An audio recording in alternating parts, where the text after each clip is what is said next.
तो तस्वीरें आपको दिखाते हैं। आज असम में बड़ा दिन है क्योंकि प्रधानमंत्री नरेंद्र मोदी का असम दौरा है, लेकिन आज रनवे पर बाहुबली लैंड करेगा। ये देखिए C-130J हर्क्यूलीज विमान की तस्वीरें दिखा रहे हैं आपको।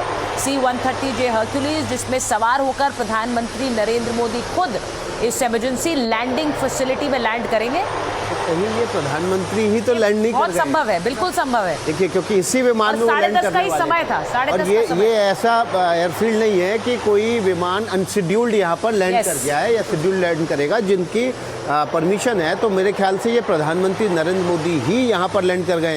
एयर कमांडर, क्या आपका अंदाज़ा है? क्योंकि उससे पहले तो कोई एयरक्राफ्ट की लैंडिंग होनी नहीं थी। देखिए, जब भी प्रधानमंत्री कहीं जाते हैं उस एरिया को, उस एयर स्पेस को कुछ देर के लिए सील कर दिया जाता है, तो वहां पे कोई भी ना लैंड करता है ना टेक ऑफ करता है उस समय पे जब प्रधानमंत्री जहाज के अंदर होते हैं। यानी कि अभी यहाँ पे कोई भी ऐसा अनशेड्यूल्ड फ्लाइट नहीं हुई होगी, तो बहुत बड़ी प्रोबेबिलिटी है कि प्रधानमंत्री C-130J जहाज के अंदर होंगे। ये जहाज को हम वैसे टैक्टिकल जहाज कहते हैं, लेकिन इसकी रेंज जो है 3700 किलोमीटर है। यानी कि भारत का कोई भी एरिया है वहां से कहीं पे भी किसी कोने से कोने में जा सकता है। इसलिए इस पर अवॉक्स भी इंस्टॉल किया गया था कुछ सालों पहले। जी, इसकी एक बड़ी बखूबी है इसकी कि ये शॉर्ट टेक ऑफ लैंडिंग भी कर सकता है, अनप्रिपेयर्ड, सेमी प्रिपेयर्ड रनवे से भी ऑपरेट कर सकता है, डेजर्ट से भी ऑपरेट कर सकता है और कई सैंडी एरिया से भी ऑपरेट कर सकता है। और बहुत चीज़ है कि ये बहुत ही फ्लेक्सिबल एयरक्राफ्ट प्लेटफॉर्म है। इसमें हम 90 से 92 ट्रूप्स तो ले जा सकते हैं या फिर पैरा ट्रूपर्स 70-71 लेके जा सकते हैं। और बहुत महत्वपूर्ण चीज ये आ जाती है कि इसको हम एडवांस लैंडिंग ग्राउंड के अंदर इस्तेमाल कर सकते हैं। तो देखिए, तो तस्वीरें हम दिखा रहे हैं C-130J हर्क्यूलीज की, और ये लैंड किया है इस इमरजेंसी लैंडिंग फैसिलिटी में।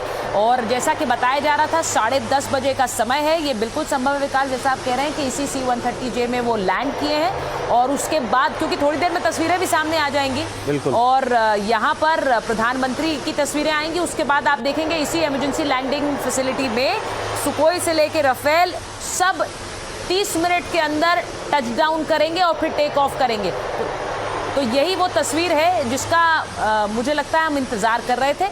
और अब प्रधानमंत्री नरेंद्र मोदी की तस्वीरें कुछ देर बाद हमारे स्क्रीन पर आ भी जाएंगी। एक खबर इसी से जुड़ी हुई रख देते हैं। देखिए, दिशा और निर्णय जिनके बुलंद होते हैं ना, दुनिया उन्हें ही सलाम करती है। आसमान से उतरती चुनौती और जमीन पर बिछता सुरक्षा का ये फौलादी जाल, ये नया भारत है जो अपनी सरहदों की इबादत भी करता है, जरूरत पड़ने पर दुश्मन को उसकी औकात भी बताना जानता है। सुचारिता। बिल्कुल। और आज प्रधानमंत्री नरेंद्र मोदी असम के डिब्रूगढ़ में पहुंचने वाले हैं दुश्मनों को नए भारत की ताकत का ट्रेलर दिखाने के लिए। इतिहास में यह पहली बार होगा जब किसी प्रधानमंत्री का विमान बादलों को चीरते हुए रनवे पर नहीं बल्कि एक आम हाईवे पर लैंड होगा। पूरी दुनिया की नजरें इस पर है। मोदी और नए भारत की सिद्धाभ्यास पर हमारी भी नजर है। आप रिपोर्ट देखिए।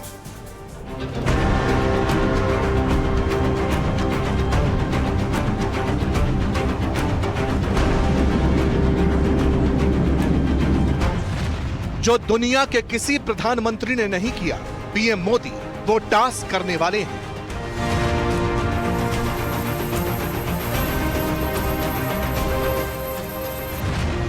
चीन बॉर्डर पर नरेंद्र मोदी का युद्ध अभ्यास।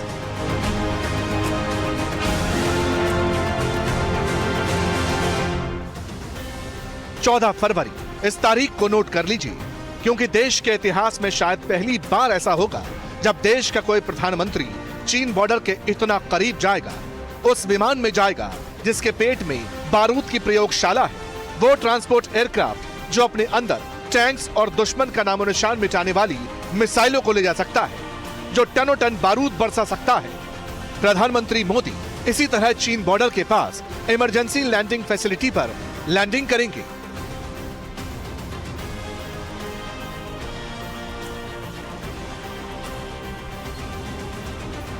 ये तस्वीरें असम के NH-127 पर डिब्रूगढ़ मोरन सेक्शन की है।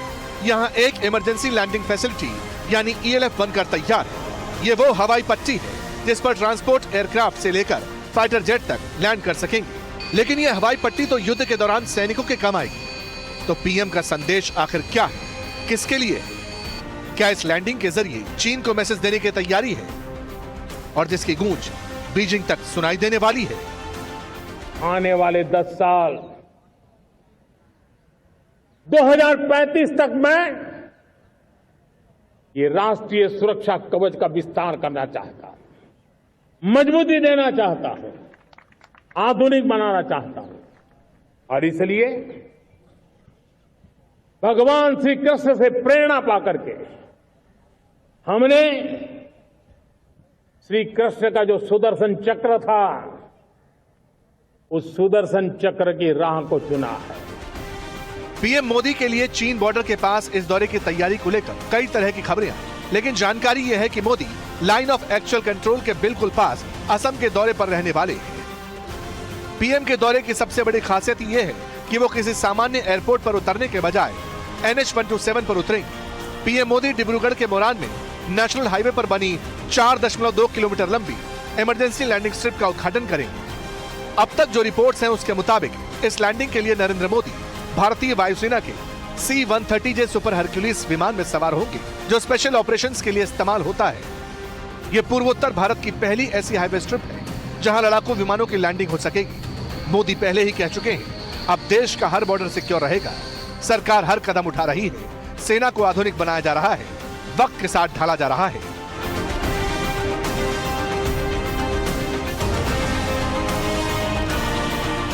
ये नया भारत है, ये किसी की परमाणु धमकियों से डरता नहीं है।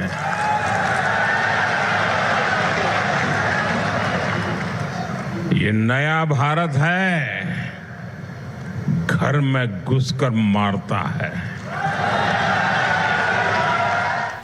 वैसे हिंद की हवाई ताकत का एहसास तो पाकिस्तान को भी ऑपरेशन सिंदूर में हो चुका है, और पाकिस्तान की मदद करने वाला चीन भी हमारे वायुवीरों के शौर्य से वाकिफ है। नरेंद्र मोदी जब हवाई पट्टी पर लैंडिंग करेंगे तो उसके जरिए राफेल और सुखोई जैसे फाइटर प्लेन्स की टचडाउन का और लैंडिंग का रास्ता भी खुल जाएगा। पीएम मोदी की हवाई पट्टी पर लैंडिंग के फौरन बाद और ये तस्वीरें देख लीजिए जो हम आपको दिखा रहे हैं C-130J हरक्यूलिस जो कि टचडाउन हो गया है इमरजेंसी लैंडिंग फैसिलिटी में। तो प्रधानमंत्री नरेंद्र मोदी इसी C-130J हरक्यूलिस में सवार है। यहाँ डिब्रूगढ़ में जो इमरजेंसी लैंडिंग फैसिलिटी तैयार की गई जो है, बात हम कर रहे थे ना कि वही ये इसी में प्रधानमंत्री नरेंद्र मोदी सवार हैं, वही विमान है और इसी में प्रधानमंत्री नरेंद्र मोदी सवार होकर पहुंचे हैं। सबसे पहले तस्वीरें NDTV पर आपके सामने है। प्रधानमंत्री नरेंद्र मोदी का एयरक्राफ्ट इमरजेंसी लैंडिंग फील्ड पर मोरोन में उतर चुका है और थोड़ी देर बाद प्रधानमंत्री नरेंद्र मोदी इस विमान से उतरेंगे और उसके बाद तस्वीरें भी आपके और प्रधानमंत्री की तस्वीरें अब सामने आ गई हैं। प्रधानमंत्री देखिए उस C-130J से उतरे हैं, गाड़ी में सवार हुए हैं। अब वो उस दर्शक दीर्घा में जाएंगे जहां जिसकी तस्वीरें हमने थोड़ी देर पहले दिखाई थी। ये हाथ हिलाते हुए अभिवादन स्वीकार कर रहे हैं, लोग वहां पर जुटे हुए हैं और अब प्रधानमंत्री जा रहे हैं दर्शक दीर्घा की तरफ, क्योंकि ये वो एयर स्ट्रिप है। देखिए जरा, ये वो इमरजेंसी लैंडिंग फैसिलिटी है। ये उस वक्त की तस्वीर है जब प्रधानमंत्री नरेंद्र मोदी तो ये तस्वीरें इस वक्त आपको दिखा रहे हैं, वहां पर लैंड किया। ये देखिए, ये उसके अंदर की तस्वीरें हैं। एयर कॉमोडोर और यूके देवनाथ जी बेहतर समझते हैं। ये जो तस्वीर सामने नजर आती है आपकी लैंडिंग स्ट्रिप की तस्वीर, और प्रधानमंत्री इसी में सवार होकर लग रहा है देवनाथ जी कि यहाँ पर काफी एक्सटेंशन काम हुआ है। देखिए टैक्सिंग वे भी है, उसके पार्किंग वे भी है, काफी बड़ी फैसिलिटी डेवलप की गई है। ये बिल्कुल सही कह रहे हैं आप। आपने पहले भी जब हम बात कर रहे थे कि साथ साथ में स्ट्रिप ना केवल 4 किलोमीटर सीधा होगा ये 4.2 किलोमीटर, लेकिन साथ में पार्किंग एरियाज भी होंगे जहां पे जाके ये जहाज रुक सके, टर्न अराउंड कर सके और फिर बाद में टेक ऑफ कर सके। और साथ में इनके आसपास का एरिया देखिए, इस पे मार्किंग्स भी हैं। आपने शुरू में देखा होगा 3 लाइनें, फिर 2 लाइनें, फिर 1 लाइनें। ये सारे इंडिकेट करते हैं एक तो डायरेक्शन किस तरफ रनवे है और किस तरीके से लैंडिंग आप कर सकते हैं, कहां पे आपको पॉइंट करना चाहिए, सेंटर लाइन कहां पे है। और ये तब आता है मैटर जबकि विजिबिलिटी कम हो जाती है, तब आपको इन मार्किंग का मतलब भी समझ आ जाता है, इस मार्किंग की अहमियत भी समझ आ जाती है कि आप सही दिशा पे है, सही दशा पे है और अब आपको टचडाउन करना चाहिए इस जगह पे, तो आप उस जगह पे टचडाउन करते हैं ताकि सेफ लैंडिंग हो सके। और देखिए आप जहां पार्क किया है जहाज, उसकी भी सिक्योरिटी की बहुत इंपॉर्टेंट महत्वपूर्ण होती है, क्योंकि उसके आसपास का एरिया पूरा कॉर्डन ऑफ कर दिया जाता है। ये देखिए, आप जैसे एक लैंड भी कर रहा होता है, अगर कॉकपिट व्यू से भी देखें तो किस तरीके से दिखता है जब वो टच डाउन करता है, और टच डाउन करने के बाद उतना एरिया स्लो, अगर कई बार ऐसा होता है कि टच डाउन करते ही उसको वापस जाना हो तो उतनी लेंथ अवेलेबल होनी चाहिए उसके पास की, ताकि तभी ये 4.2 किलोमीटर के करीब लंबा बनाया गया है। जी, तो देखिए तस्वीरें आपके सामने। प्रधानमंत्री नरेंद्र मोदी C-130 हरकुलिस विमान से लैंड कर चुके हैं। ये मोरोन में जो है फैसिलिटी बनाई गई है, इमरजेंसी लैंडिंग फैसिलिटी काफ़ी विस्तारित है। यहाँ पर पार्किंग एरिया भी है जहाँ पर प्रधानमंत्री का ये एयरफोर्स का विमान पार्क किया गया, और यहाँ से उतरकर प्रधानमंत्री नरेंद्र मोदी अब उस दर्शक दीर्घा में जा रहे हैं जहाँ से वो अगले आधे घंटे 16 अलग अलग विमानों का, तेजस भी होगा, सुखोई भी होगा, राफेल भी होगा, इन सब विमानों के टचडाउन को देखेंगे। और ये दुनिया भी देखेगी कि भारत की ताकत कितनी ज़बरदस्त तरीके से बढ़ चुकी है। अब वो इमरजेंसी लैंडिंग फील्ड से ही आधे घंटे में 16 से ज़्यादा विमान उड़ा सकता है सुचारिता। और ये जो तस्वीरें हैं जो अंदर से जो पायलट है उसको नजर आती हैं जब वो अब कॉकपिट व्यू जो हम अभी देख रहे हैं, मैंने जैसा कहा कि देवनाथ जी और एयर कॉमोडोर बहल उसको बेहतर समझ सकते हैं, वहां से ये लैंडिंग, और आपने जैसा कहा विकास कि ये बिल्कुल इमरजेंसी लैंडिंग फैसिलिटी इस तरह से इस इंफ्रास्ट्रक्चर को डेवलप किया गया है, ये कहीं से किसी एयर स्ट्रिप से कम नहीं लग रही है।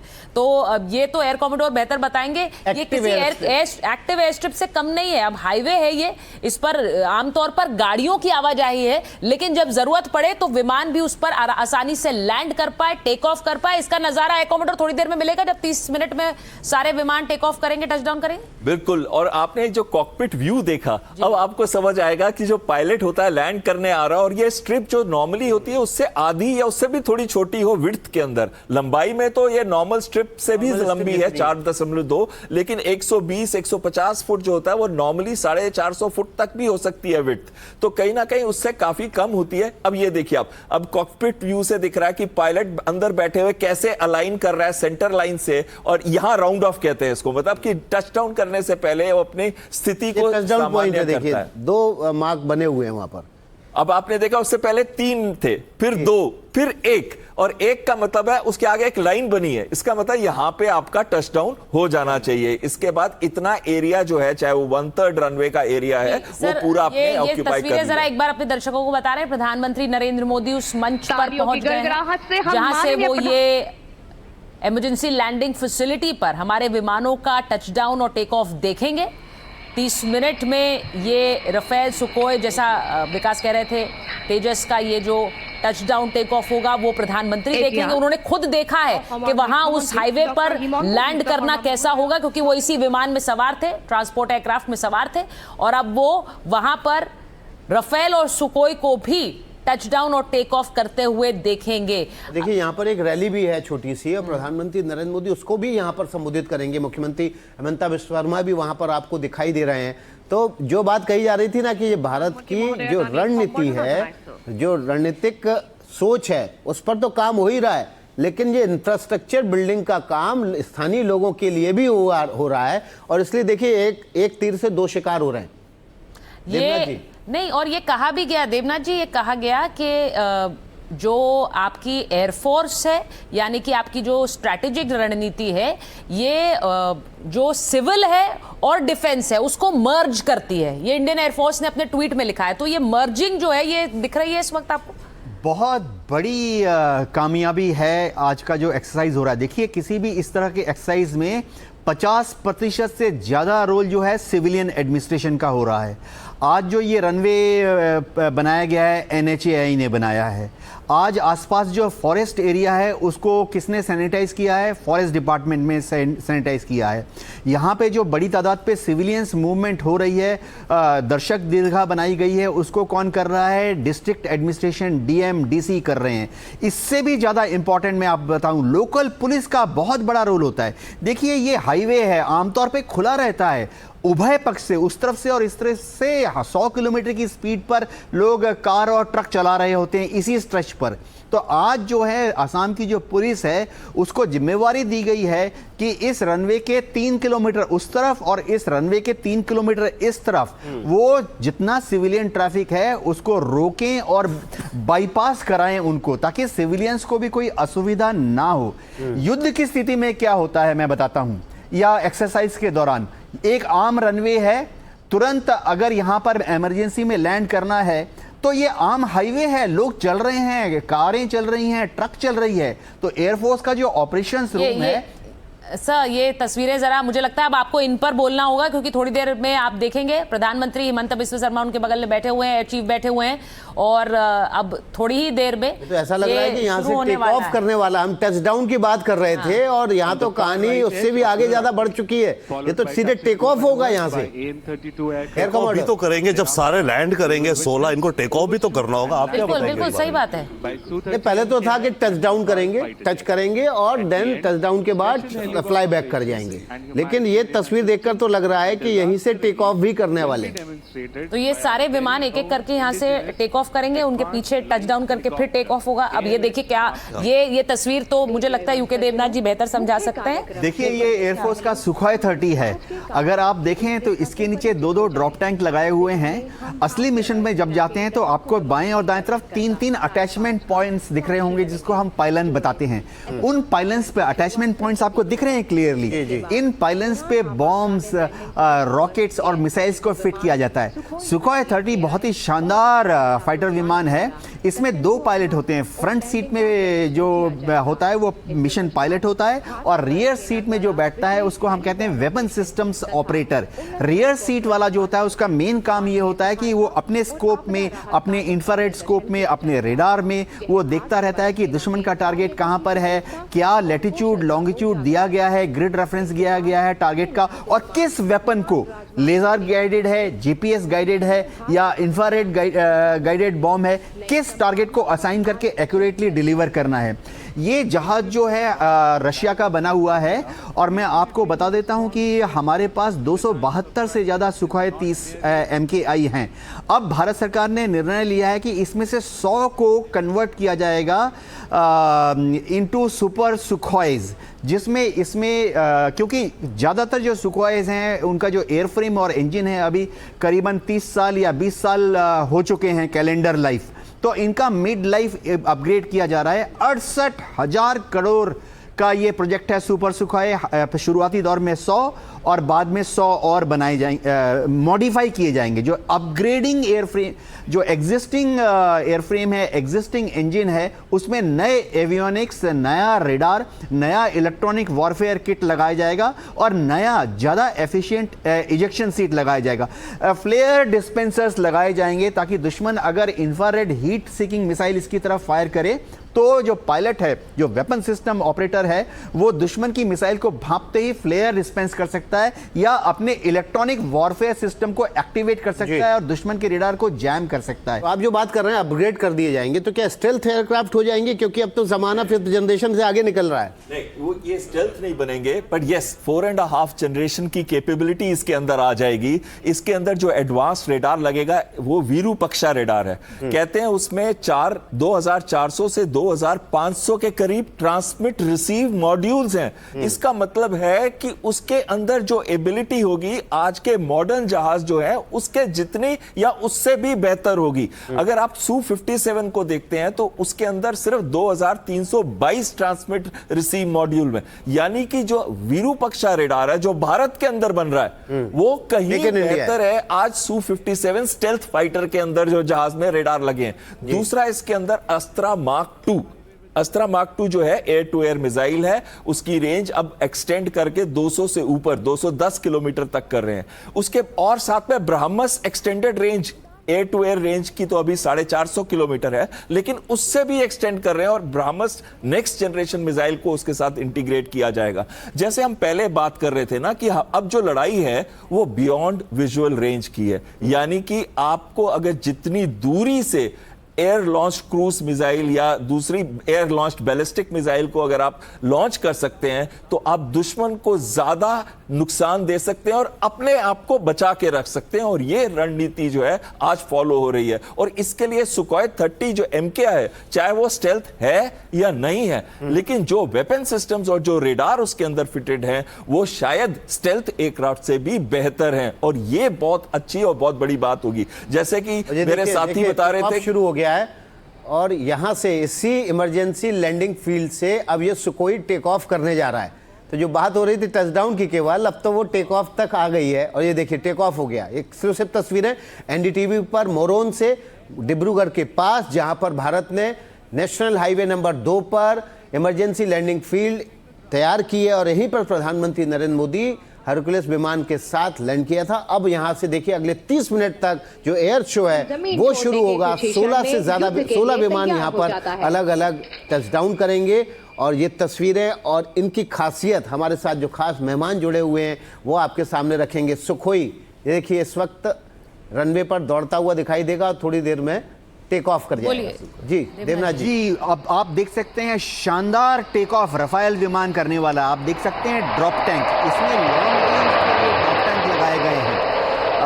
Air chief marshal AP Singh जो हैं वो प्रधानमंत्री जी को समझा रहे हैं। ये रफाल विमान को आप देख सकते हैं कितने गर्जना के साथ टेक ऑफ कर रहा है। आप नोटिस कीजिए टेक ऑफ जो है कितना शॉर्ट होता है। फाइटर विमान का टेक ऑफ अमूमन 8 से 11 सेकंड के अंदर ही वो टेक ऑफ कर जाता है। हाँ, युद्ध की परिस्थिति में इसी जहाज में और भी बॉम्ब्स और भी मिसाइल्स लगी होंगी तो टेक ऑफ का ड्यूरेशन जो है वो 12, 13, 14 सेकंड हो जाता है।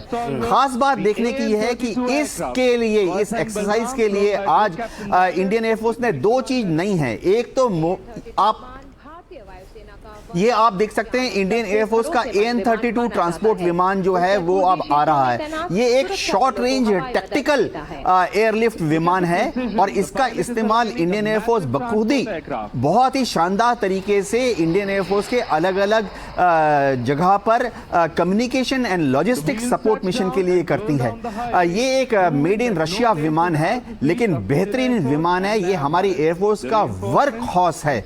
मैं आपको बता दूं कि 1999 में जब कारगिल ऑपरेशन हुआ था तो एयरफोर्स को जिम्मेवारी मिली कि दूर दराज के क्षेत्रों से इंडियन आर्मी के जो ट्रुप्स हैं AN-32 ने टच एंड गो किया। बाकी एयरक्राफ्ट सुखोई और राफेल पहले से वहां पर थे। हरकुलस भी पार्क हुआ है। इसका मतलब पार्किंग एरिया भी काफी बड़ा फैसिलिटी वहां पर डेवलप की गई है। हाँ, पार्किंग एरिया में भी बहुत बड़ी फैसिलिटी डेवलप की गई है, लेकिन साथ में इतनी बड़ी नहीं हो सकती कि वहां पे बहुत सारे फाइटर जहाज और बहुत सारे ट्रांसपोर्ट जहाज, क्योंकि ये परमानेंट एरिया नहीं है। इसको सिर्फ इमरजेंसी लैंडिंग फैसिलिटी है, तो कुछ ही जहाज इस पे पार्क किए जा सकते हैं। एक चीज मैं रफाल की आपको बताना चाहता था।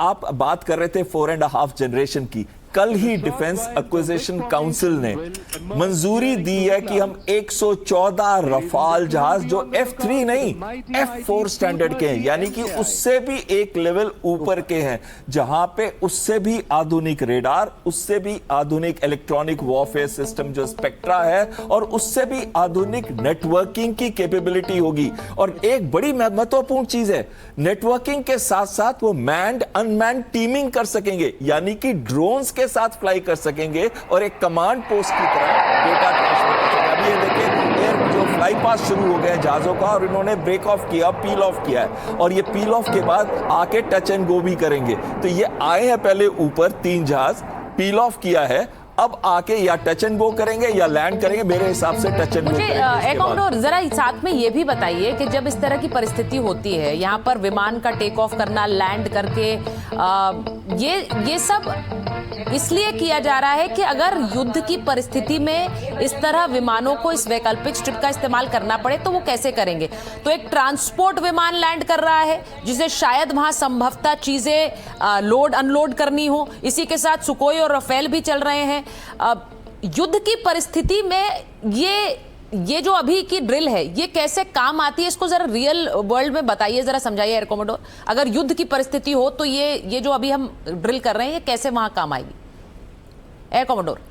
बिल्कुल सही कह रहे हैं। जब युद्ध की परिस्थिति होती है तो इस समय ऐसे फॉर्मेशन, क्लोज फॉर्मेशन में जहाज नहीं आएंगे। ठीक है, वो गए होंगे मिशन पे मिशन से अटैक करने के बाद आएंगे और क्योंकि उनको मेन रन एयरफील्ड अवेलेबल नहीं है तो यहां पे लैंड करेंगे, या फिर उनके अंदर कोई बैटल डैमेज है, यानी कि कोई ऐसे स्थिति है कि जहाज को कंट्रोल करना कम होता है, तब आके यहां लैंड करेंगे, या फिर वो स्थिति हो जहां फ्यूल की कमी हो और अपने एयरफील्ड तक नहीं पहुंच पा रहे, तब आके लैंड करेंगे। तो वो उस समय इमरजेंसी स्थिति होगी, उस समय यहां पे होंगे एयर ट्रैफिक कंट्रोल टावर के जो कुछ पर्सनल होंगे, हो सकता है पोजीशन हो, लेकिन जो बाकी पूरी फैसिलिटीज हैं वो नहीं होंगी। तो उनको उस समय ध्यान भी देना पड़ेगा कि वहां पे ट्रैफिक है कि नहीं है और ट्रैफिक को रोका जाना, क्योंकि इतनी ये तो आज प्री प्लान मनूवर है। अब आप देखिए जहाज लैंडिंग के लिए जो फाइटर जहाज आ रहा है स्ट्रिप की लाइन में आ रहा है और डिसेंडिंग चल रही है। एक बार वहां सुना भी देते हैं जो देखिए बीच बीच में वहां पर शिव तांडव का संगीत बज रहा है और ये इस पूरे इवेंट को एक नया ही रंग दे रहा है। अब ये एक बार जरा सुन लेते हैं। हाँ, आप देख रहे हैं ये जो सर जरा एक बार वहां की सुन लेते हैं तस्वीर जो दिखा रहे हैं। कृपया अपनी दाहिनी ओर देखें। कॉल साइन अर्जुन 2 जिसका संचालन विंग कमांडर सौरभ जायसवाल और फ्लाइट लेफ्टिनेंट यश पुनिया कर रहे हैं, अब ओवरशूट के लिए स्वयं को संरेखित कर रहा है।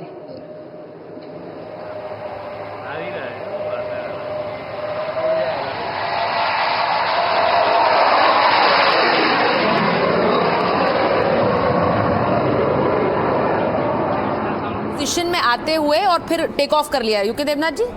सुचरिता, इसको हम बोलते हैं लो ओवरशूट, जिसमें पायलट लैंडिंग के लिए आता है और जब वो टच डाउन करने वाला होता है तो फिर से थ्रॉटल खोलकर टेक ऑफ कर जाता है। इसकी एक टेक्निकल रीजन मैं बताता हूं। होता क्या है कि जैसे कई बार आप लैंडिंग करने आते हैं तो हो सकता है कि रनवे के ऊपर, यह तो एडहॉक रनवे है, कोई जानवर हो या कोई पैसेंजर हो, कोई साइकिलिस्ट हो, ऐसे में जो local makeshift air traffic controller होता है वो उसको बोलता है आप टेक ऑफ कर जाइए। एयरफोर्स में एटीसी ऐसे बोलती है Arjun 1 go round, Arjun 1 go round. तो इस आदेश के मिलने के बाद ही पायलट जो है वो थ्रॉटल को खोलता है और जहाज की नोज को, आप देखिए इस जहाज ने अब लैंडिंग के बाद ही अपनी टेल पैराशूट को डिप्लॉय किया है। ये जो सुखोई 30 लैंड किया है इसकी टचडाउन स्पीड 300 किलोमीटर है, 290 किलोमीटर है। तो ब्रेक लगाता है पायलट, लेकिन क्योंकि रनवे छोटा है तो ब्रेक जल भी सकते हैं ज्यादा एक्सेसिव यूज से, इसीलिए आप देखिए छतरी खोल देता है पीछे। पायलट के पास एक छोटा सा लीवर होता है, वो जैसे ही उसको ऑपरेट करता है, बटन को दबाता है तो पीछे दो टेल शूट्स खुल जाते हैं। इससे क्या होता है, जहाज की स्पीड जो है तुरंत 200 से 150, 150 से 100, 100 से 50 किलोमीटर हो जाती है। उसके बाद वो एक और बटन दबाता है और ये जो पैराशूट है ये अनहुक होके साइड में गिर जाता है। ये सारे फाइटर विमान में इस चीज को लगाते हैं क्योंकि युद्ध के समय कई बार ऐसा हो सकता है कि इस वक्त वहां पर संगीत बज रहा है, जय हो। And now look out for the sharp peel off.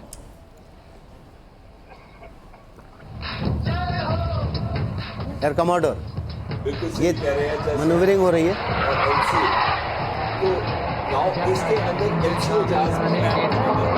जो आए हैं वो पील ऑफ कर रहे हैं। पील ऑफ का मतलब होता है कि ब्रेक ऑफ करके अब आप लैंडिंग की तरफ जाते हैं, और जब ये पील ऑफ करके लैंडिंग की तरफ जाते हैं तो एक के पीछे एक पोजीशन करते हैं 4 से 5 किलोमीटर के डिस्टेंस पे, ताकि वो आगे आके लैंड कर सके।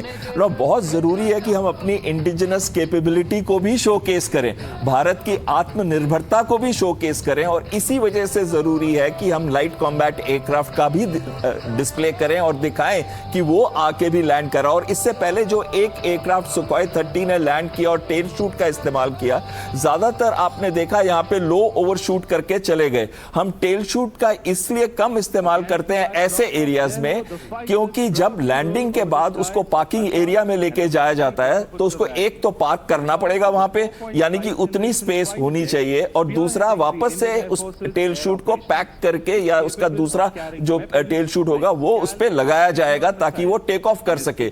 इस वजह से सारे जहाज नहीं कर रही है, वो डिस्प्ले के लिए एक जहाज ने आपको दिखाया कि टेल शूट का इस्तेमाल किया है ताकि हाई स्पीड से आके वो सडनली स्लो पे करके, और ये नॉर्मली हमारे फाइटर एयरक्राफ्ट हर लैंडिंग के अंदर टेल शूट का इस्तेमाल करते हैं। ये नहीं है कि वो नॉर्म नहीं है, वो नॉर्म है। जो एयरक्राफ्ट लैंड करता है तो वो टेल शूट का इस्तेमाल करता है, पर जो टच एंड गो करते हैं, है जो कि लैंडिंग की तैयारी कर रहा है, अगर मैं बिल्कुल एयर कमांडर जो अभी इसने पील ऑफ किया था और अब ये लैंडिंग के लिए आ रहा है। अब आप देखिए इसके आगे कैनार्ड है, एक छोटा सा विंग है, वो विंग की वजह से वो अपनी मैन्यूवरेबिलिटी को और भी अच्छा कर सकता है। और ये जहाज short take off and landing का भी है, इसका 500 से 600 मीटर, अब ये देखिए टच करते ही ये चला गया, टच एंड गो है ये एयरक्राफ्ट ने।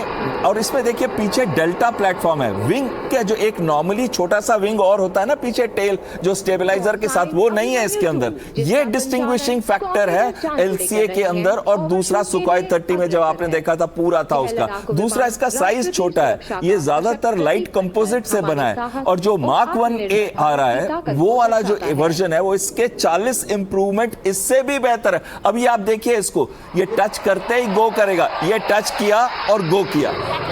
ये पेलोड है इसमें, ऐसा लग रहा है कि शायद लोड है इसमें कुछ नहीं। इनमें नॉर्मली ड्रॉप टैंक्स लगे होते हैं फ्यूल के लिए, क्योंकि इसकी कॉम्बैट जो रेडियस है वो 550 किलोमीटर है एलसीए का, तो उसका रेडियस थोड़ा कम है, तो इस वजह से इस पे फ्यूल के ड्रॉप टैंक्स लगाते हैं। लेकिन इसमें एयर टू एयर रिफ्यूलिंग की कैपेबिलिटी है, यानी कि हवा से हवा में एक रिफ्यूलर इसको ईंधन दे सकता है, तो इसकी रेंज बहुत। अब ये देखिए टच किया और इसके बाद अब ये गो राउंड कर रहा है। अब आप देखेंगे इसने प्रॉपर टच डाउन करके काफी देर तक रोल किया है और ये लैंड कर रहा है, और ये जहाज लैंड कर रहा है। अब देखिए दो तो टेक ऑफ करके टच एंड गो कर गए, लेकिन ये वाला लैंड कर रहा है और ये जाके हो सकता है पार्किंग एरिया में जाए। तो ये सारी कैपेबिलिटीज एट डिस्प्ले है इस वक्त। बिल्कुल, ये दिखाया जा रहा है कि अगर युद्ध की परिस्थिति हो तो एक एयरक्राफ्ट लैंड भी करेगा, वो पोजीशन भी ले सकता है। दूसरा, अगर जैसा यूके देवनाथ जी ने कहा, क्योंकि ये हाईवे है तो वहां पर ये पॉसिबिलिटी है कि वहां पर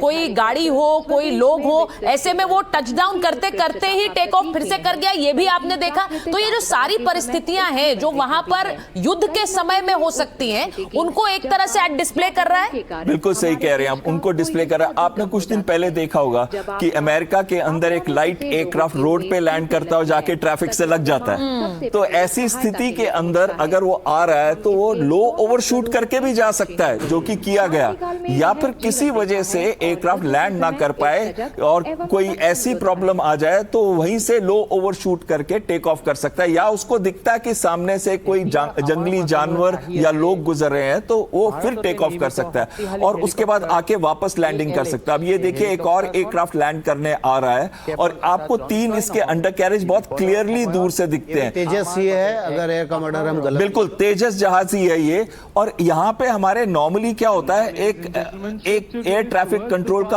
आदमी पोजीशन होता है जो ये देखता है कि अंडर कैरेज तीनों डाउन है कि नहीं है। ये बहुत महत्वपूर्ण होता है, क्योंकि अब ये देखिए टच एंड गो कर गया, इसने लैंड नहीं किया और ये टच, अब ये अंडर कैरेज रिट्रैक्ट कर दिया है। और इसके 2 फ्यूल टैंक ड्रॉप टैंक इसमें लगे हैं जो एडिशनल फ्यूल जिसके अंदर होता है, तो वो हो सकता है 490 से 800 लीटर इतना फ्यूल उसके अंदर हो सकता है। यानी कैप्टन एक और चीज जो हमें सुनाई दे रही है उस दौरान, वहां पर जो एटीसी है उसके कॉल साइन वहां पर लाउड स्पीकर के जरिए सुनाई दे रहे हैं, अर्जुन 1, अर्जुन 2। ये कॉल साइन का मतलब क्या है, आप जरा बताएं इसको। हाँ देखिए, दुश्मन के साथ जब हम ऑपरेट कर रहे हैं, दुश्मन के एरिया में ऑपरेट कर रहे हैं, तो एक चीज़ बहुत संभावना है कि दुश्मन जो है हमारी जो ट्रांसमिशन है उसको वो मॉनिटर कर रहा है। हो सकता है आमतौर पे हवाई जहाज से हवाई जहाज का कम्युनिकेशन जो है VHF very high frequency range में होता है, HF हाई फ्रीक्वेंसी रेंज में होता है। आजकल fighters UHF ultra high frequency range में बात करते हैं, हवाई जहाज टू हवाई जहाज, या हवाई जहाज का जो पायलट है वो ATC या फाइटर कंट्रोलर जो ज़मीन पर है उससे बात कर रहा होता है। तो होता क्या है कि हर जहाज को एक कॉल साइन दिया जाता है ताकि उसको पहले से ही पता है कि एक जहाज मिशन का दूसरे जहाज मिशन के कैसे बात करेगा। अब होता क्या है, देखिए हम 4 जा रहे हैं एक मिशन के लिए, तो बोल देंगे मिशन डैगर 1, डैगर 2, डैगर 3, तस्वीरें डैगर 4। ये जो तस्वीरें आ रही हैं जरा एक बार सुनवा भी दीजिए, वहां पर क्या कहा जा रहा है। ये आप देख सकते हैं कि ये गरुड़ कमांडो हैं। आप देख सकते हैं कि हमारा जो ध्रुव टैक्टिकल एयरलिफ्ट हेलीकॉप्टर है, जो कि एक मीडियम लिफ्ट हेलीकॉप्टर है, वो लैंड किया है। और सबसे पहले गरुड़ कमांडो का ये दायित्व है कि वो जो लैंडिंग स्ट्रिप है उसको सैनिटाइज करें और उसको डोमिनेट करें। इसका ये मतलब है कि दुश्मन या कोई अवांछनीय तत्व अगर इस लैंडिंग स्ट्रिप की तरफ आ रहा है तो गरुड़ कमांडो जो हैं उसको पहले ही टैकल कर लेंगे, उसको पास नहीं आने देंगे।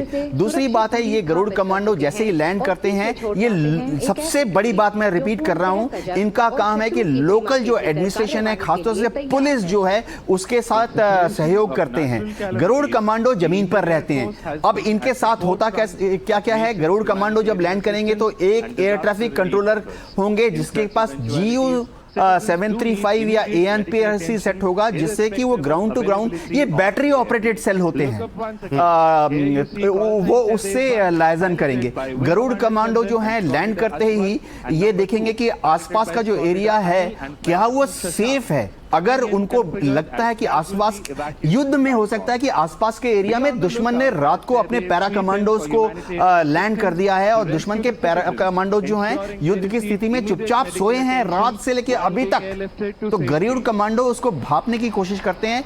और सिर्फ जब उनको लगता है कि दुश्मन का कोई भी एजेंट आसपास नहीं है, तभी वो वायरलेस सेट पर जो एयर ट्रैफिक कंट्रोलर है उसको बोलेंगे कि एयरक्राफ्ट को लैंड करने की अनुमति दीजिए। जी, तो देखिए ध्रुव जो हेलीकॉप्टर है उसके ज़रिए यहाँ पर एयरफोर्स की ताकत दिखाने की कोशिश की जा रही है।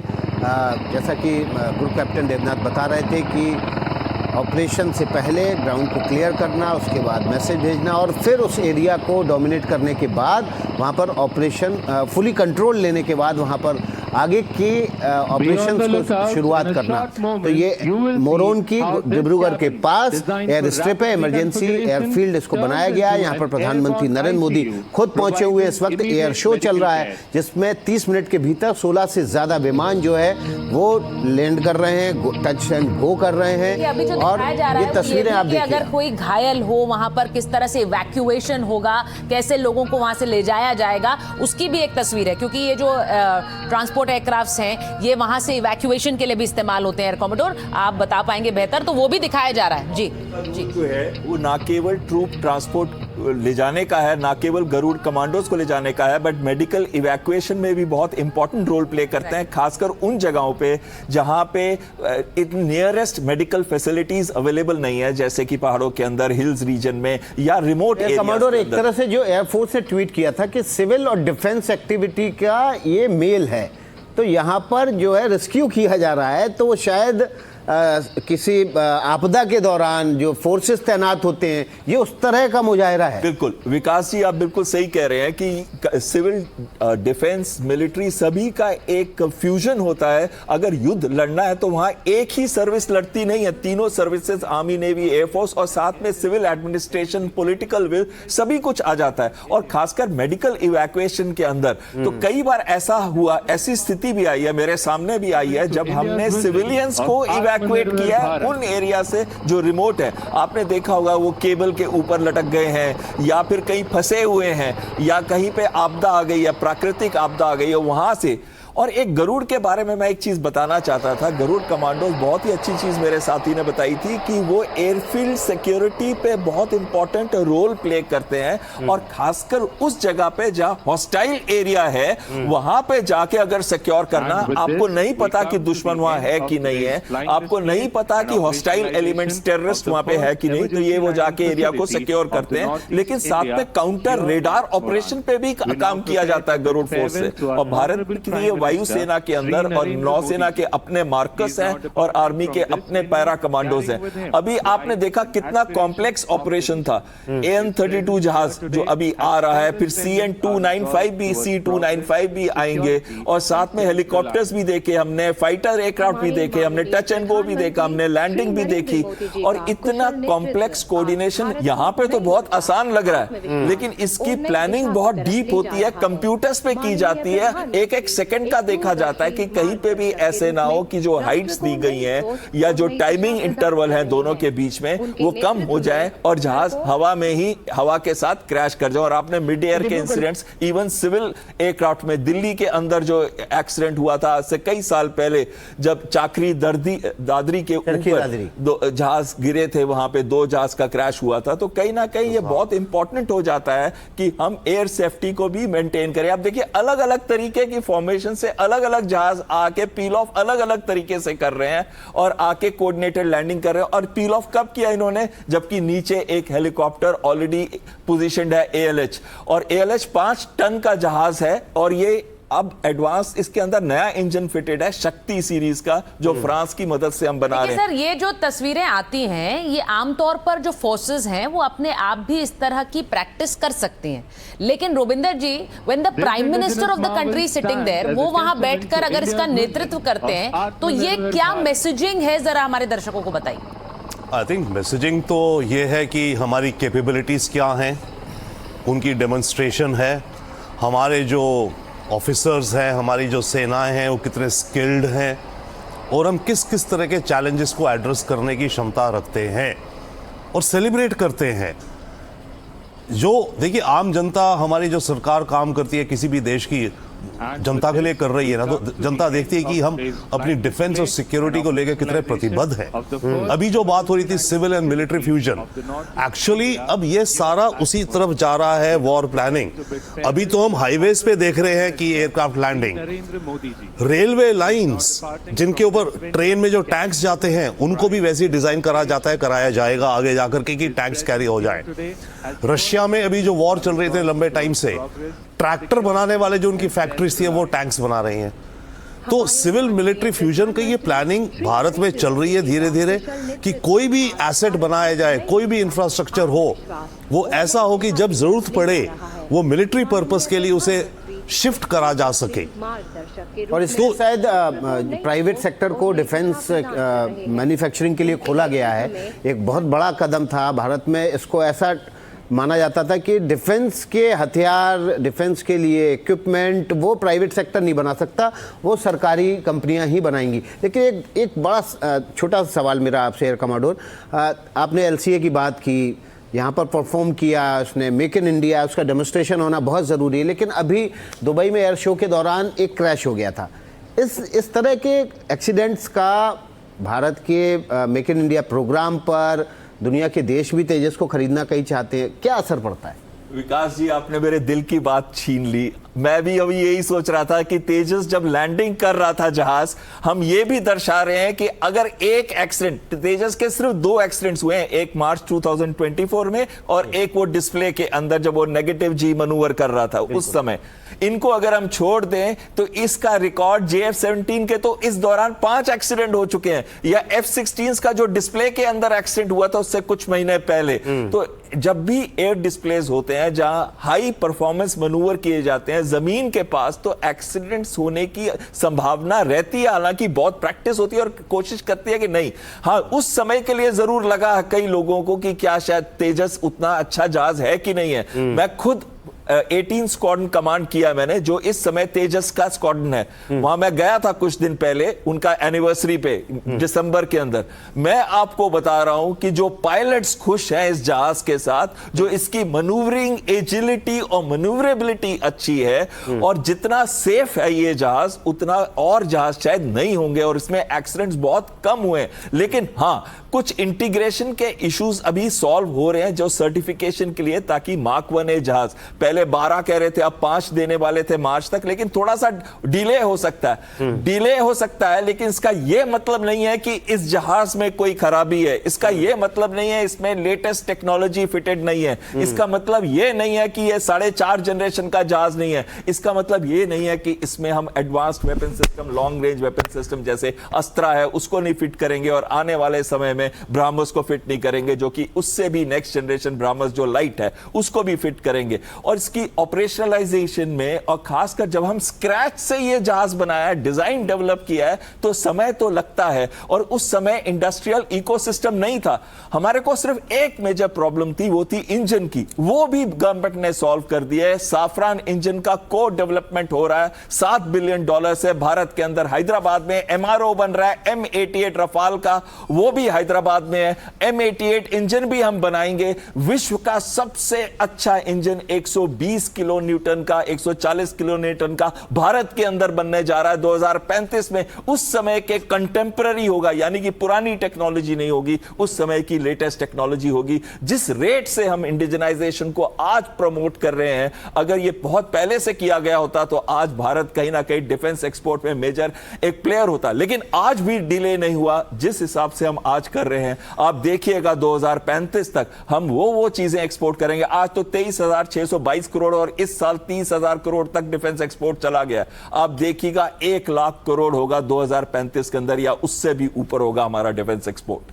जी, तो देखिए कितनी महत्वपूर्ण बात कही कि तेजस जो है वो भारतीय है, मेक इन इंडिया है, और केवल एक एक्सीडेंट किसी भी देश की मोराल को, उसके प्रोडक्ट को ऐसे नहीं खराब कर सकता कि दुनिया में उसका मार्केट ही खत्म हो जाए, बल्कि ये हमें एक नई ऊर्जा देता है, नई शक्ति देता है कि हम इसको और ज़्यादा एडवांस बनाएं और ज़्यादा तकनीक से ज़्यादा लैस रखें। और आने वाले समय में जैसा बता रहे थे 2035 तक जो नया तेजस तैयार होगा वो और ज़्यादा एडवांस होगा, और ये भारत की फोर्सेस के लिए एक तरह से गिफ्ट होगा, क्योंकि उसके जो खर्चे होंगे वो बहुत सीमित हो जाएंगे।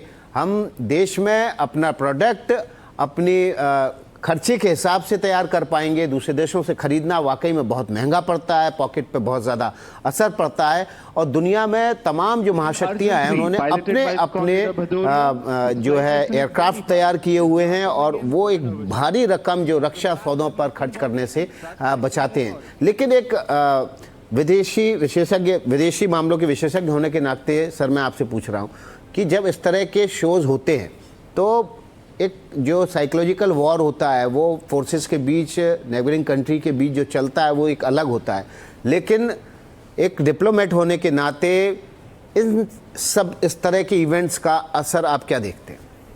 देखिए मल्टीपल है। एक तरह से एक शब्द और भी कहलाता है ऑप्टो पॉलिटिक्स। हम ऑप्टिक्स की बात करते हैं कि इमेजेस में ऑप्टिक्स क्या है इस इवेंट की पूरी, उसके नीचे जब जियो पॉलिटिक्स हो, यानी कि जियो पॉलिटिक्स के ऊपर जब आप ऑप्टिक्स लगा देते हैं तो वो ऑप्टो पॉलिटिक्स हो जाती है। तो अभी जो फिलहाल दिख रहा है दुनिया को, ये दिख रहा है ऑप्टो पॉलिटिक्स, यानी कि डेफिनेटली हम नॉर्थ ईस्ट में कर रहे हैं, उसका स्ट्रेटेजिक मीनिंग है, सबको पता है कि हमें वहाँ से चाइना से खतरा है। ये भी पता है कि हमारा नॉर्थ ईस्ट में जो इंफ्रास्ट्रक्चर था, खासकर डिफेंस इंफ्रास्ट्रक्चर, हमने ज़्यादा डेवलप नहीं करा था, तो ये सिग्नल कर रहा है कि हम अपना इंफ्रास्ट्रक्चर तेज़ी से वहाँ बढ़ा रहे हैं। सिविल मिलिट्री फ्यूजन की जो भी बात हो रही थी, क्योंकि ये नई डॉक्ट्रिन है कि सिविल फैसिलिटीज जो भी बनाओ उनको ऐसा बनाओ जब जरूरत पड़े तो क्विक उसको फ्लिप कर दो into requirements for a war time effort. तो इसके अलावा ये सारी ऑप्टिक्स, और प्राइम मिनिस्टर खुद वहां है, इसका मतलब प्राइम मिनिस्टर इस चीज को इतनी इंपॉर्टेंस दे रहा है।